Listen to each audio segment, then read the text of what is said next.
مطلب کیا ہے؟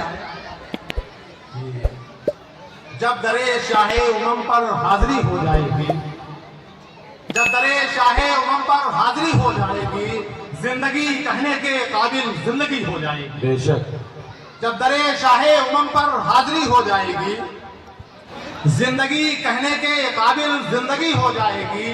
اور پہلے عشق مصطفیٰ سے دل کو روشن کیجئے، پہلے عشق مصطفیٰ سے دل کو روشن کیجئے، پھر زیارت آپ کو سرکار کی ہو جائے گی۔ سبحان اللہ۔ پہلے عشق مصطفیٰ سے دل کو روشن کیجئے، پھر زیارت آپ کو سرکار کی ہو جائے گی۔ اور گنبد خضرا سے ٹکرائے گی جب میری نظر، گنبد خضرا سے ٹکرائے گی جب میری نظر، زندگی میں روشنی ہی روشنی ہو جائے گی۔ کیا کہنے، سبحان اللہ۔ گنبد خضرا سے ٹکرائے گی جب میری نظر، زندگی میں روشنی ہی روشنی ہو جائے گی۔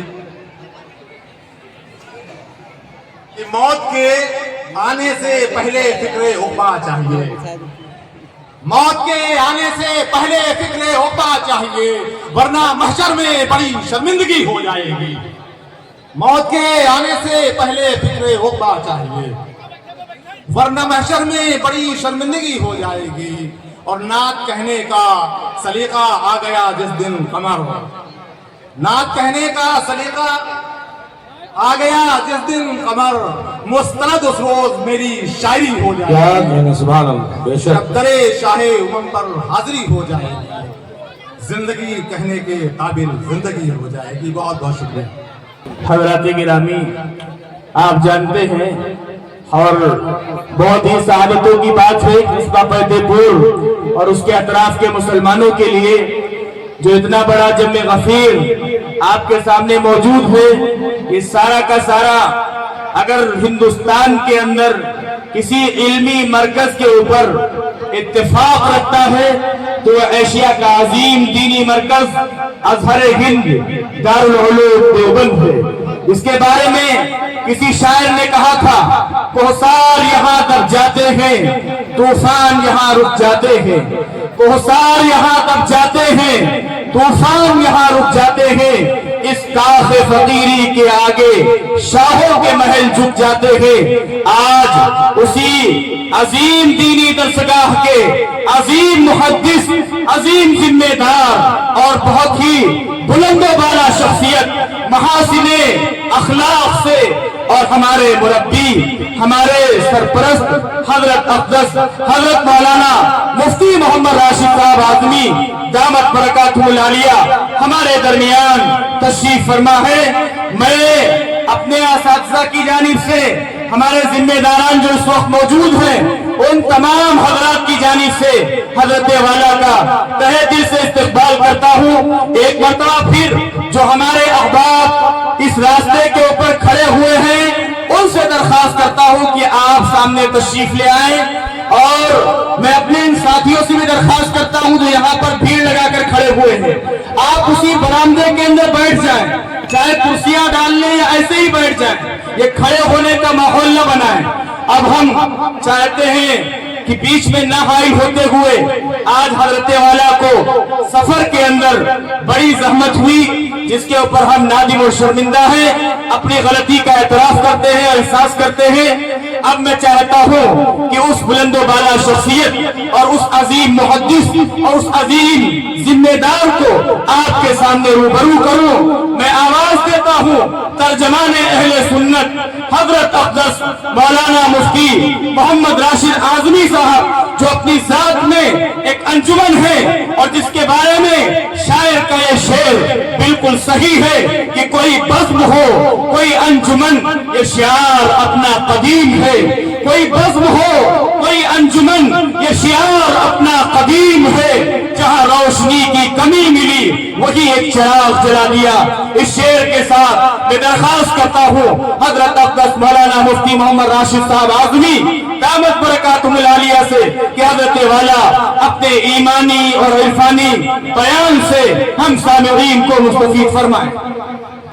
الحمدللہ نحمدہ ونستعینہ ونستغفرہ ونؤمن بہ ونتوکل علیہ ونعوذ بالله من شرور أنفسنا ومن سيئات أعمالنا من يهده الله فلا مضل له ومن يضلله فلا هادي له وأشهد أن لا إله إلا الله وحده لا شريك له وأشهد أن سيدنا ومولانا محمدا عبده ورسوله صلى الله عليه وسلم. أعوذ بالله من الشيطان الرجيم. بسم الله الرحمن الرحيم. لا تحرك به لسانك لتعجل به إن علينا جمعه وقرآنه فإذا قرأناه فاتبع قرآنه ثم إن علينا بيانه. صدق الله العلي العظيم. وقال النبي صلى الله عليه وسلم الماهر بالقرآن مع السفرة الكرام البررة أو كما قال النبي صلی اللہ علیہ وسلم. وقرآن جو غذا بھی ہے، دوا بھی ہے، شفا بھی ہے. وقرآن جو غذا بھی ہے، دوا بھی ہے، شفا بھی ہے. اسی سے ہوتی ہیں سب طے منازل ہائے عرفانی. حضرت صدر جلسہ، معزز اور محترم علماء کرام، محترم بزرگوں اور دوستوں، نوجوانان ملت، نیک مائیں اور بہنیں، اللہ کا کرم ہے، احسان ہے کہ اللہ تبارک تعالیٰ نے ہم سب کو مدرسہ شمس العلوم پینتے پور کے اس عظیم الشان جلسے دستار بندی میں شریک ہونے کا موقع نصیب فرمایا. دوستو، اس میں تو کچھ لوگ وہ ہیں جن کی پگڑی بندھے گی اور کچھ لوگ وہ ہیں جو پگڑی باندھیں گے اور کچھ لوگ وہ ہیں جو پگڑی باندھنے کا منظر دیکھیں گے اور چوتھے لوگ وہ ہیں جو طے کر لیں گے کہ انشاءاللہ کسی نہ کسی کے ہمارے بھی بیٹے پوتے نواسے کی پگڑی بندھے گی. یہ جلسہ دستار بندی، اس کا مقصد یہ ہوتا ہے کہ جو حفاظ قرآن ہیں ان کی حوصلہ افزائی کی جائے، ان کو خوش کیا جائے، ان کا اعزاز و اکرام کیا جائے. اس لیے کہ جو صاحب قرآن کا اعزاز کرتا ہے اللہ تعالیٰ اس کا اعزاز کرے گا. قرآن اللہ کا کلام ہے، کلام اللہ خرج منہ، اللہ کا کلام ہے جو اللہ کی ذات سے نکلا ہے. دوستو، یہ زمین، آسمان، سورج، چاند، ستارے، یہ سب وہ ہیں جس کو اللہ نے بنایا ہے.